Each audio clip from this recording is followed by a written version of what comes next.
L'appel est arrivé juste après 15 heures.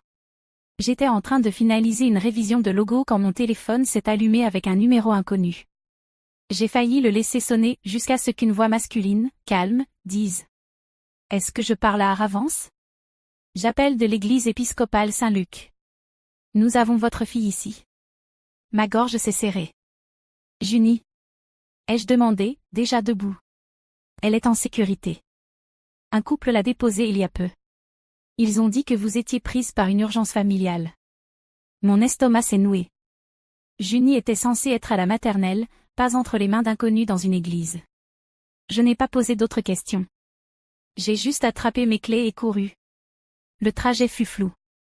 Je me souviens à peine des feux de signalisation, ou de mes jointures qui blanchissaient sur le volant. Ma seule obsession, la rejoindre. Quand je me suis finalement arrêtée devant l'église, je n'arrivais plus à respirer correctement. Une femme m'a guidée à travers le narthex jusqu'à une petite pièce au calme. Et elle était là. Ma petite fille, assise sur un banc bien trop grand pour elle. Ses jambes balançaient dans le vide, elle tenait un gobelet en mousse rempli de chocolat chaud avec ses deux mains. Quand elle m'a vue, son visage s'est illuminé, puis s'est effondré. Elle a sauté du banc et a couru se jeter dans mes bras. « Maman !» Je me suis laissée tomber au sol et je l'ai serrée de toutes mes forces. « Est-ce que ça va ? Ils ne t'ont pas fait de mal ?» Ma voix était brisée, hachée. Elle a secoué la tête, puis a chuchoté. « Ils ont dit que tu ne voulais plus de moi. » Mon cœur s'est fendu. Il y a 2 jours, mon père avait dit s'assis tranquillement au téléphone. « Tu as choisi l'argent plutôt que la famille. Ne sois pas surprise si la famille cesse de te choisir en retour. » Je croyais à du chantage affectif. Je n'imaginais pas qu'ils iraient aussi loin. J'ai entouré son visage de mes mains. « Je te veux plus que tout, Junie. Tu n'as rien fait de mal. »« D'accord. »« Rien. » Elle a hoché la tête contre moi, sans desserrer son étreinte. Le prêtre s'est approché et m'a tendu une note pliée. Pas de signature. Juste 6 mots. Jusqu'à ce qu'elle comprenne l'essentiel. Je n'ai pas pleuré. J'ai porté ma fille jusqu'à la voiture. Sa tête reposait sur mon épaule, comme quand elle était bébé. Elle ne m'a pas lâché. Et moi non plus. Quand j'ai enfin cliqué sa ceinture de sécurité, une chose était limpide. Ce n'était pas juste un message cruel. C'était une déclaration de guerre. Grandir chez les Vance, c'était apprendre très tôt où était ta place, et où elle ne l'était pas. J'étais l'aînée. La fiable. Celle qui arrangeait tout. Lassie, elle, était la lumière. La fille aux grands yeux, aux grands rêves, et ce magnétisme étrange qui te faisait croire en elle, même quand elle n'avait rien accompli. Quand elle a raté la biologie en 3e, ma mère a dit. Elle est créative, pas scolaire. Quand j'ai été acceptée à Stanford avec une bourse, mon père m'a demandé si j'avais un plan de secours.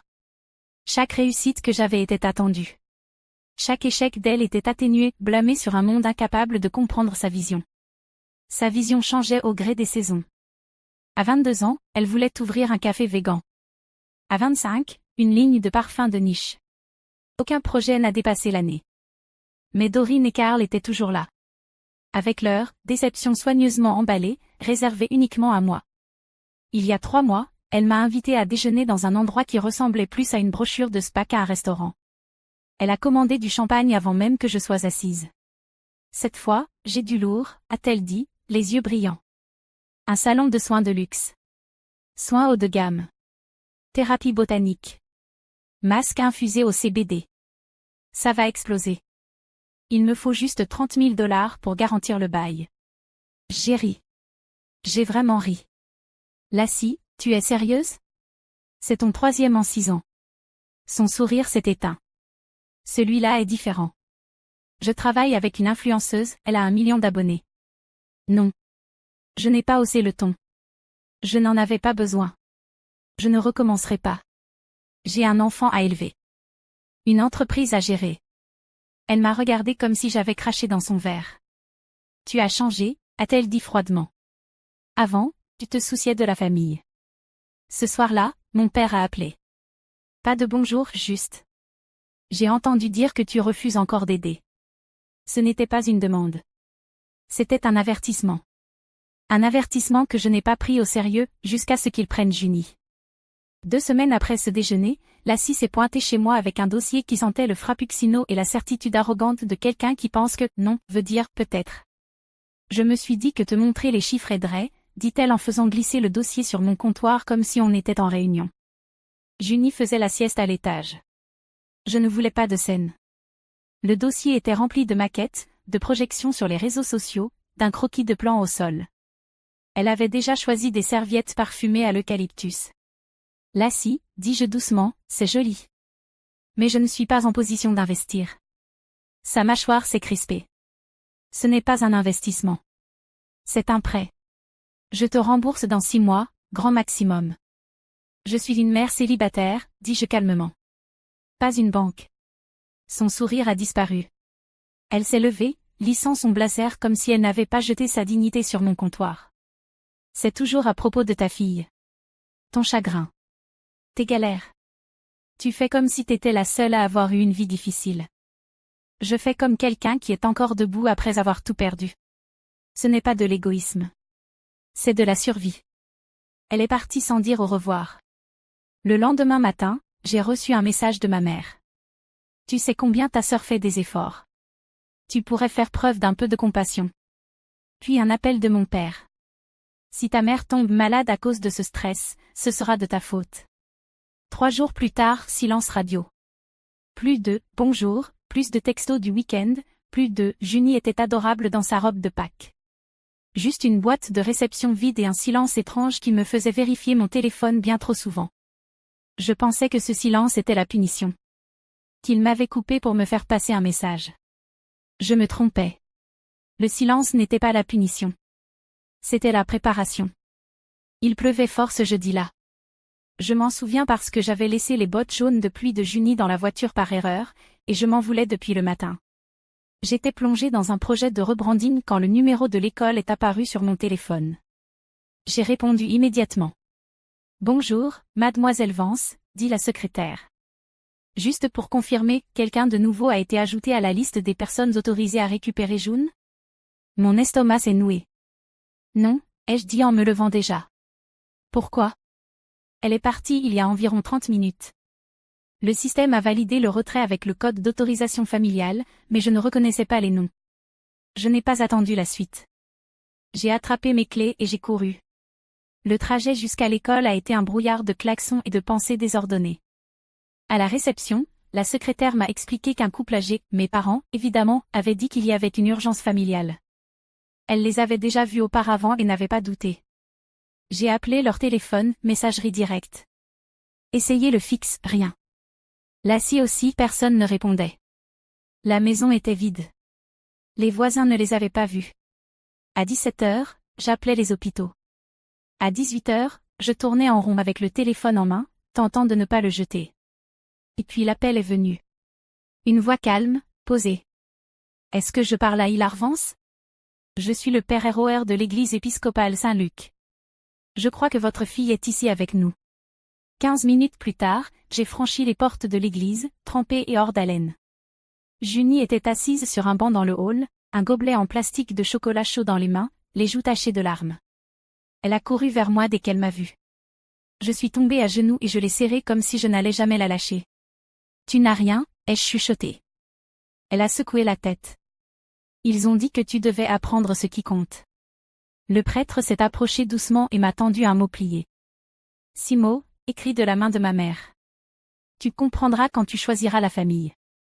Je suis restée figée, le papier tremblant dans ma main. Junie agrippait mon manteau sans lâcher prise. La colère n'est pas venue tout de suite. D'abord, il y a eu le silence. Puis la certitude.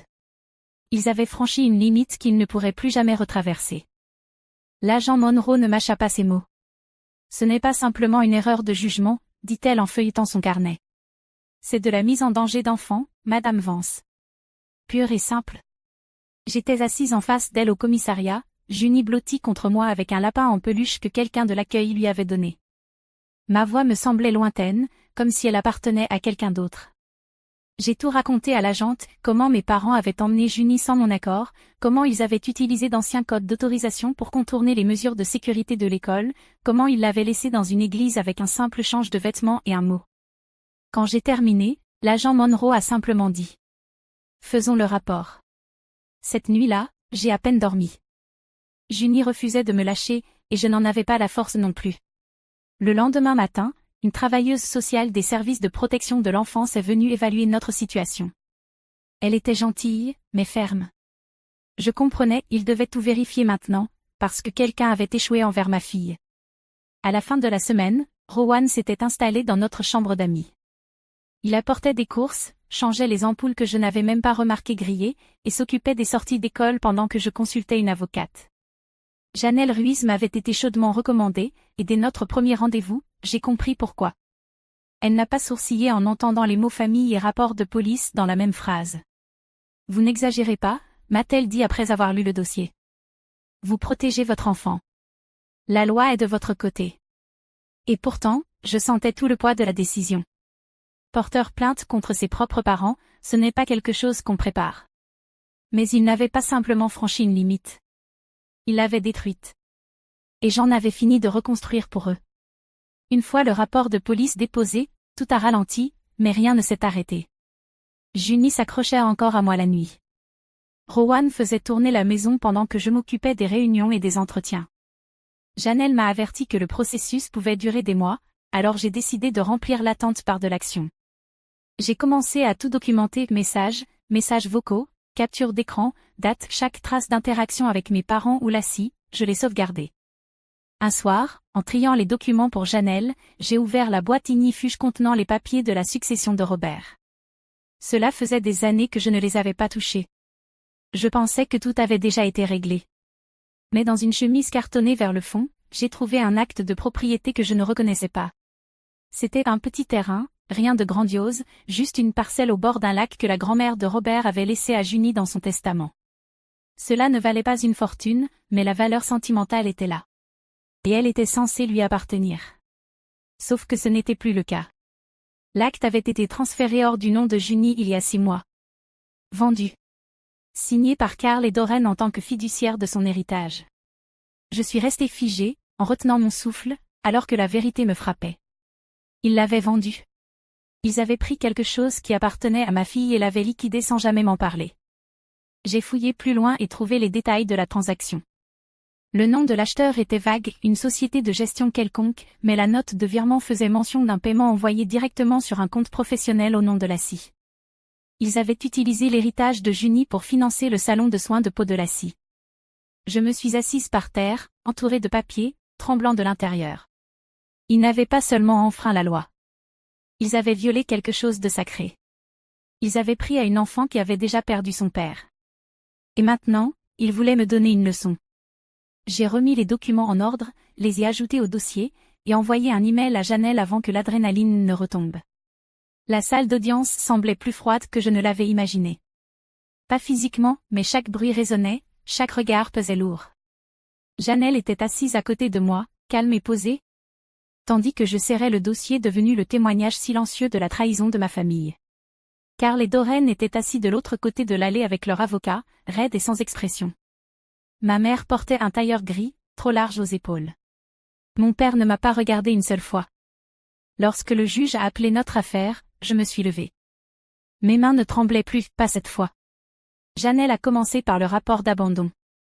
Comment Junie avait été prise à l'école sans mon consentement, déposée dans une église, laissée là avec un mot. Elle a tendu la feuille au juge, qui l'a lue en silence, les lèvres pincées. Puis sont venus les documents, l'acte de propriété, la confirmation de la vente, la preuve du virement, tout était là, exposé avec une clarté douloureuse. J'ai regardé le juge tourner les pages, s'arrêtant sur la ligne où Junie était désignée comme la bénéficiaire initiale du terrain. Je tiens à préciser, dit Janelle, que les fonds issus de cette vente ont été redirigés vers une entreprise qui a échoué, dirigée par la fille cadette des défendeurs, Lassie Vance. L'avocat de ma mère se leva. Votre honneur, mes clients ont agi de bonne foi. Ils cherchaient à subvenir aux besoins de la famille dans son ensemble. Leurs actions étaient motivées par une inquiétude pour la stabilité émotionnelle de leur petite fille, étant donné que Madame Vance. Le juge leva la main. Elle se tourna vers moi. Madame Vance, souhaitez-vous dire quelque chose? J'ai regardé mes parents. Ils n'avaient pas protégé Junie de l'instabilité, ils l'avaient causée. Ils lui avaient volé, l'avaient abandonnée, et tentait de déguiser cela en amour. Ce n'était pas une erreur. C'était un choix. Le juge ne répondit pas tout de suite. Elle hocha simplement la tête, puis baissa les yeux vers le dossier devant elle. Je conclus qu'il existe suffisamment d'éléments pour suspendre immédiatement tout contact entre les défendeurs et l'enfant mineur. Toute visite future nécessitera une thérapie familiale et une révision par le tribunal. Personne n'a bougé. Le silence qui a suivi n'était pas tendu, il était vide. L'ordonnance est arrivée 2 jours après l'audience. Garde exclusive. Protection. Aucun contact avec Karl ou Doreen sauf autorisation du tribunal et après une thérapie obligatoire. Le papier semblait plus léger qu'il ne le devrait. Cela n'effaçait pas ce qu'ils avaient fait, mais cela me permettait de respirer. Janelle a appelé cela une victoire nette. Moi, j'appelais ça « survivre ». Lassie ne s'est jamais présentée. Elle n'a répondu à aucun message depuis la convocation. Rowan m'a dit qu'un collègue l'avait aperçue montant dans un bus vers l'est, avec 2 gros sacs et une nouvelle couleur de cheveux. Je me fichais de savoir où elle allait. Je voulais juste qu'elle n'abandonne plus de vie brisée sur son passage. Junie recommença à dormir toute la nuit. Les cauchemars devinrent moins fréquents, et quand ils survenaient, elle ne criait plus. Elle venait simplement se glisser dans mon lit et murmurait « ça va maintenant », comme pour s'en convaincre elle-même. Mais un soir, alors que je l'abordais, elle leva les yeux vers moi et demanda doucement « Est-ce que mamie et papy m'aiment encore ?» La question me frappa comme un bleu qui se forme lentement sous la peau, lent et profond. Je m'agenouillai à côté de son lit et repoussai ses cheveux. « Je pense qu'ils ne savent pas aimer de la bonne manière, dis-je. Mais ça ne veut pas dire que tu as fait quelque chose de mal. » Elle hocha la tête, les lèvres serrées, comme si elle craignait que ses émotions débordent au moindre mouvement. « Moi, je t'aime de la bonne manière, » ajoutai-je en lui tenant la main. « Celle qui te garde en sécurité. » Cela sembla apaiser quelque chose en elle, car elle se tourna et serra fort son lapin en peluche, respirant lentement, régulièrement. Après qu'elle se fut endormie, je m'assis à la table de la cuisine et fixai la pile de courriers encore fermée. Rowan était retourné chez lui la semaine précédente, promettant de rester disponible pour quoi que ce soit. Je le croyais. La maison était silencieuse, mais elle n'était plus vide. Je sentais revenir quelque chose de stable, d'honnête. Mais le passé n'en avait pas encore fini avec nous. Je ne m'attendais pas à le revoir, du moins, pas si tôt. Mais il était là, Karl Vance, debout sur mon perron, les épaules affaissées, un vieux sac de sport à la main. Cela faisait 3 semaines depuis l'ordonnance du tribunal. J'ai failli ne pas ouvrir la porte. « Yara », dit-il, d'une voix plus basse que je ne l'avais jamais entendue. « On a perdu la maison. Ta mère est chez Suzanne. » Il ne ressemblait plus à l'homme qui donnait des ordres à table ou me faisait la leçon sur le respect. Il paraissait plus petit, comme si le poids de tout ce qu'il avait fait avait enfin trouvé sa place dans ses os. J'ai juste besoin d'un endroit pour dormir quelques nuits, le temps de m'organiser. Je sortis et refermai la porte derrière moi. Je ne voulais pas que Junie entende quoi que ce soit. Après tout ce que tu as fait, dis-je, en gardant la voix calme, tu te présentes ici? J'ai fait des erreurs, marmonna-t-il. On pensait aider Lassie, aider la famille. Tu as abandonné ma fille dans une église, répliquai-je plus durement. Et tu veux que je t'ouvre la porte comme si de rien n'était? Son visage se crispa. On ne pensait pas que tu irais aussi loin. La porte grinça derrière moi. Junie jeta un coup d'œil, les yeux grands ouverts. Lorsqu'elle le vit, elle recula et murmura. Je ne veux pas qu'il entre chez nous. Voilà. La limite à ne jamais franchir venait d'être posée. Je me tournai vers elle et hochai doucement la tête. C'est bon, ma chérie. Rentre à l'intérieur. J'arrive. Puis je me tournai de nouveau vers lui. Tu dois partir. Maintenant. Sa mâchoire se contracta comme s'il voulait discuter, mais quelque chose dans mon regard dut l'arrêter. Il recula lentement, puis descendit les marches. Je restai là à le regarder jusqu'à ce qu'il disparaisse au coin de la rue. Quand je revins à l'intérieur, Junie était déjà recroquevillée sur le canapé, serrant son lapin en peluche. Je m'assis à côté d'elle et tirai une couverture sur nous deux. Elle ne demanda pas ce qu'il voulait. Elle n'en avait pas besoin. Je savais ce qu'elle attendait de moi, et cette fois, je le lui offris sans la moindre hésitation. Au printemps, nous étions ailleurs. L'appartement n'était pas grand, mais il était lumineux et calme, à seulement 2 rues de l'école de Junie. Elle adorait y aller à pied chaque matin, son petit sac à dos sautillant à chaque pas. Et moi, j'adorais la voir rire à nouveau, un rire vrai, sans retenue.